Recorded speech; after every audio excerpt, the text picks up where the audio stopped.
Hey, what's up, guys? This is Chris with T3 Medias, and I'm going to give you my quick little shaky cam review of Jessica Jones Season 2, brought to you by Marvel via Netflix. Okay, I got to do this fast. I got the kids with me, and, you know, waiting until nighttime after they go to sleep just means it's just going to be lazy and draggy, and I'm like, it's going to look like I just binged it in one sitting, which I should have did, but I want to give a perkier little review. Now that out of the way, let me just get to the straight point of what I'm gonna open up with. The first 8 or 9, I would say, episodes, not garbage or anything like that, but paint by numbers, it was exactly the first season. You got your hero, she finds out who the villain is, there's a deep personal connection, then they're going to try to redeem this villain and make them a hero. It isn't going to work out, and then boom, we get to the good stuff. That's pretty much exactly what happened. My boy came back for the connection. It wasn't Rosario Dawson this time. It was Rob? His name, the arms dealer. Dang it, I forgot the name. But, you know, I just did a segment on IMDb, all access on him. So I probably should do better on his name. I'm going to look it up at the same time while we talk. But yeah, those first couple episodes was just paint by numbers exactly. You get all the way back up to the spoiler alert, guys. Spoiler. Well, you get back up to the point where Kilgrave makes his cameo. That's pretty much the line that was drawn, where it's like, all right, we're not going to do everything we did on season 1 again from this point on. It's pretty much, you know, how it kind of went down.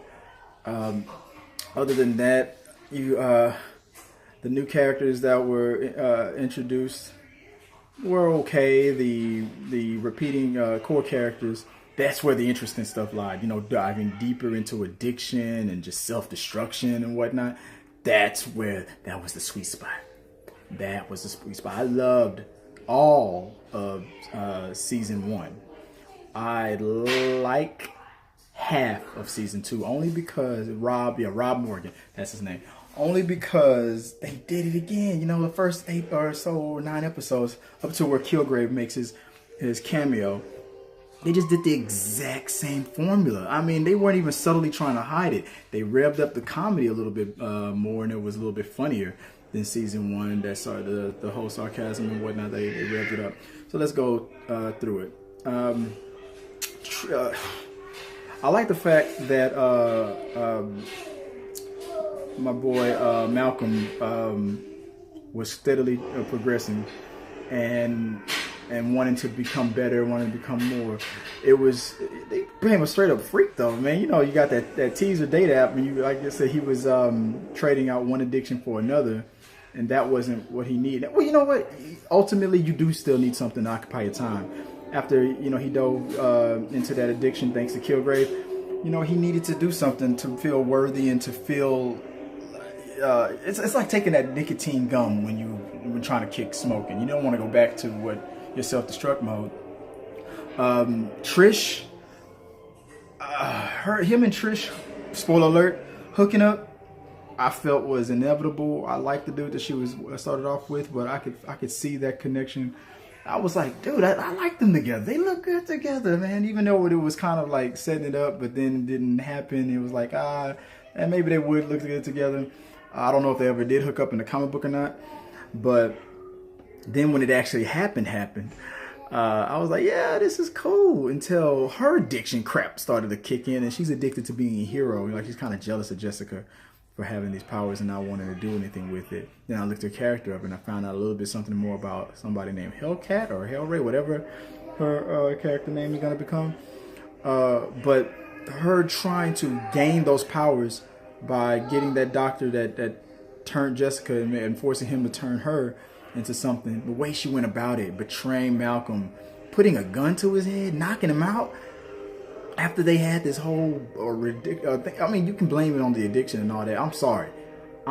No, I do not blame Malcolm for not forgiving her after that. He got betrayed by her twice. And I was like, no, after that second time, you pull a gun on me? No, dude, you would have to shoot me. You already said you're not going to kill me. That's your big mistake. You pull that gun on me? whatever you do to me right now, I'm going to do 10 times back to you. This is exactly what I was saying to the screen the whole time it was happening. Trish, on her journey to finally get what she wanted, she burned too many bridges. I'm going to get to that later. But my boy J.R. Ramirez, it took me 3 episodes to remember where I saw him from. I was like, dude, who is this dude? Now, I was going to Google it, but I was like, no, I can get it. I was getting him taking a shower, and I'm like, Power. My boy from Power. My favorite character. The hair being long kind of threw me off a little bit, but that was my boy. And I was like, why is he being a dick, man? Why is he being a dick? I don't like him like this. And then, as a single father in the custody battle and stuff, it all started to come together. I got kids myself, going through a little bit of the same situation, so I empathized with them immediately. I was like, that explains it, man. I'm sorry, I would do the same thing. I'll tell you, hold on, I'm gonna push pause because my kids, speaking of the devil, about to interrupt me. Let me take care of this. All right, now I'm back. So he was, then I saw that obvious, I was like, no, they gonna smash. They gonna smash. It's too obvious. They gonna do it. But the way it happened was, it wasn't like the same way it was with Luke Cage. For anybody else that she had that little one-night stand with bathroom stall, come on, man, you know you love that shit.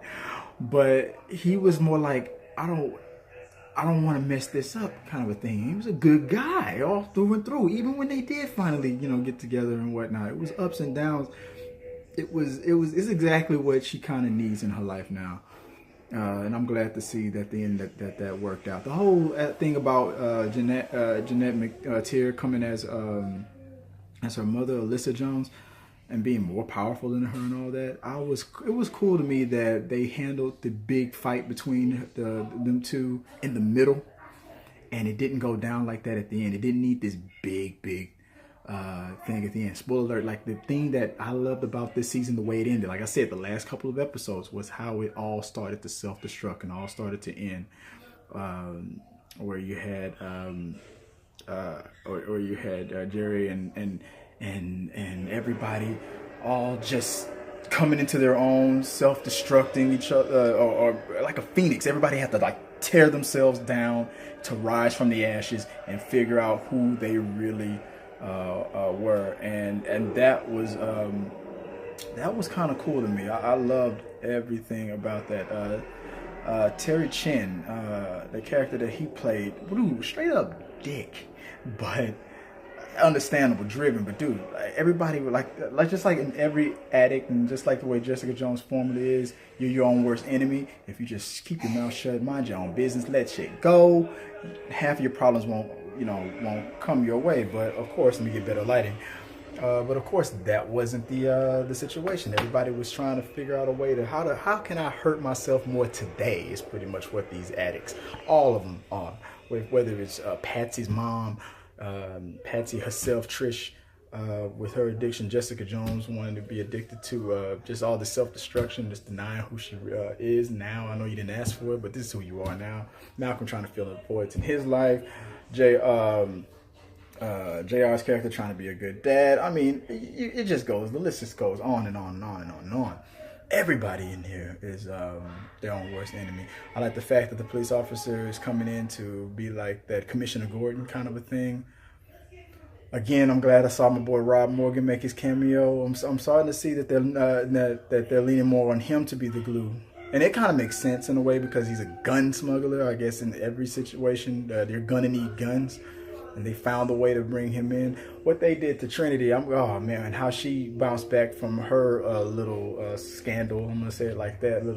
You got played, and you turned it back around. I was like, the second that gun situation happened, I knew exactly what she was gonna do.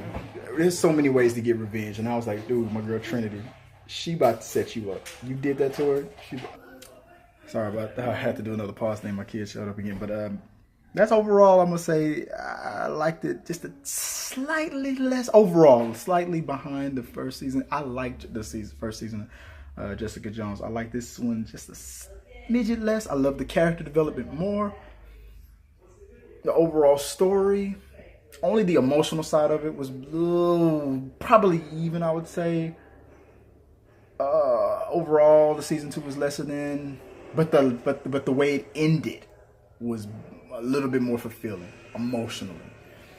And just to cap it all off, Malcolm, dude, I swear, I was like, dude, if I don't get a situation where Malcolm and Trish bump into each other in that hallway at the end like that, I was gonna be so mad. Spoiler, we didn't get it, but him and Jessica passed each other up out in the hall. That was fine. But dude, if in season 3, if Malcolm don't get that bit, now that he's with Chen and going into his own, becoming his own guy in this investigation world, getting the mentor that he needs. They say the best revenge is living well. Trish, as much as I know I'm gonna love you in the end, but for what you did to my boy Malcolm, dude, you need to. How much was that check you got, Malcolm, from Hogarth, man? How much was that check? How much was that check, son? Because you seem pretty happy you didn't get the position you wanted, but you got what you needed, though, didn't you? She still helped you out. I need to see. I need some more of that. I need some more of that sweet revenge. I need some more. I'm sorry. After what she did to him, putting him in the trunk. Oh my! No. I need some more. You, Trish. I'm sorry, baby. You going down for that. I can't forgive you for that. You killed somebody's mama, and I'm still more upset with what you did to my boy Malcolm. I can't. I gotta see some. But forget just living well being the best revenge. Slap her. Nope. I'm not gonna go there. Me Too movement watching. Can't do it.